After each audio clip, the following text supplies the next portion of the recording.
C'est l'image du jour, le soleil avait rendez-vous avec la lune. Si l'éclipse solaire était totale dans certaines parties du monde, dans la région lyonnaise, elle n'était visible qu'à 70%. Un événement rare vécu par près de 500 personnes ici au planétarium de Vaux-en-Velin et qui aurait pu être gâché par les conditions météo. Mais soudain, une éclaircie. Oh, je la vois! Ah, c'est génial! Je voulais pas la rater et vu le temps qu'il faisait ce matin, je me suis dit ça va pas être très chouette. Et là, je suis contente. Je me coucherai avec le sourire ce soir. C'est des petits plaisirs de la vie et ça nous permet de nous remettre à notre place en fin de compte dans l'univers. Je me disais on va pas la voir et là il y a du soleil. Je suis content. Leurs lunettes spéciales sur le nez, adultes et enfants ont donc vécu intensément l'instant, un moment divertissant mais aussi instructif avec l'encadrement des spécialistes du planétarium. Et on s'est occupé d'eux aussi, leur expliquer le phénomène, qu'est-ce qui se passait, qu'est-ce qu'on allait voir, où ils pouvaient aller pour les prochaines éclipses et surtout de dire que le soleil aujourd'hui c'était dangereux de l'observer sans lunettes, mais ça sera aussi dangereux de l'observer sans lunettes demain, après-demain et pendant les vacances d'été, le soleil il est toujours dangereux de l'observer sans protection. Prenez vos agendas, la prochaine éclipse du soleil visible depuis la région lyonnaise aura lieu en 2026. Le disque solaire sera alors recouvert à 90%. L'ancien leader lyonnais des jeunesses nationalistes Alexandre Gabriac vient d'être condamné à 2 mois de prison ferme et 4 000 € d'amende. Il était poursuivi pour avoir organisé une manifestation illégale à Paris en 2012 pour protester contre le racisme anti-blanc. Le rassemblement avait été interdit par la préfecture.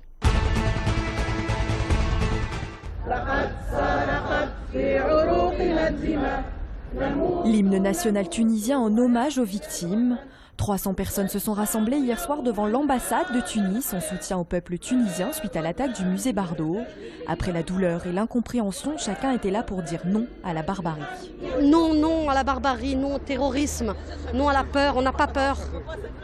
On continuera à aller en vacances, voir nos familles, voir notre patrie. C'est comme ça, ça finira pas.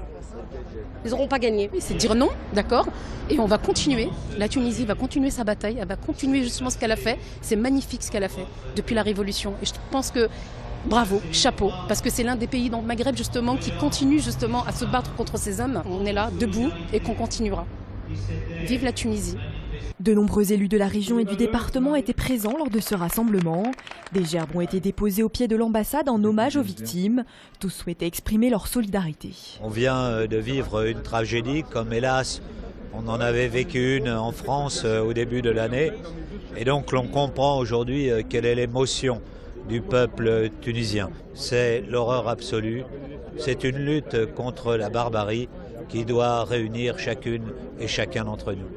Bilan toujours provisoire, l'attaque a fait 22 morts, dont 3 Français.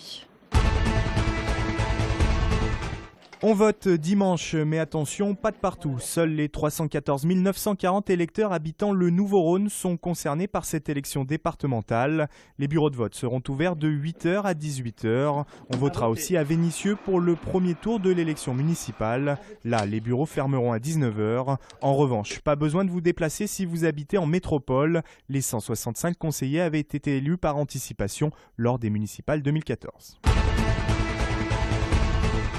Ouverture ce matin de la 97e foire de Lyon. Aux côtés des traditionnels camelots, pour la première fois cette année, on retrouve un espace coquin. Et c'est tout, sauf un hasard, aujourd'hui le sexe est devenu tendance.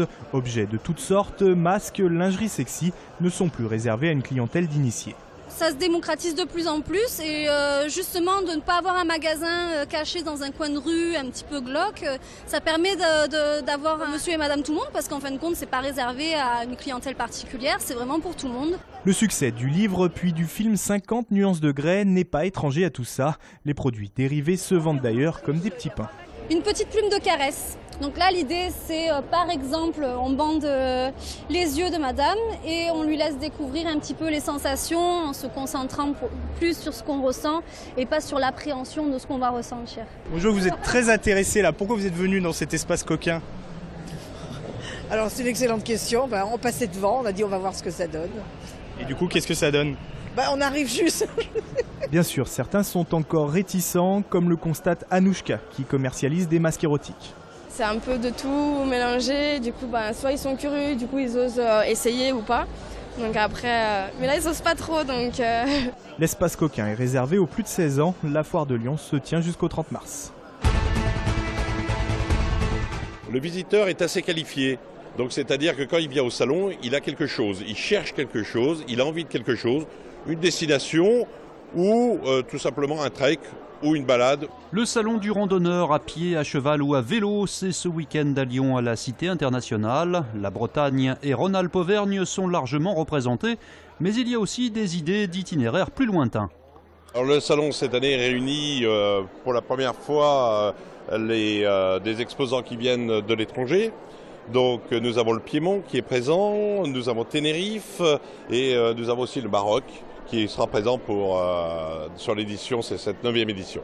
326 exposants sont présents cette année sur le salon, 13 000 visiteurs sont attendus.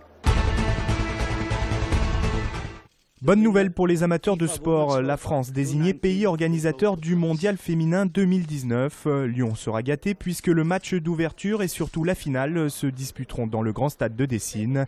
La compétition se déroulera au mois de juin.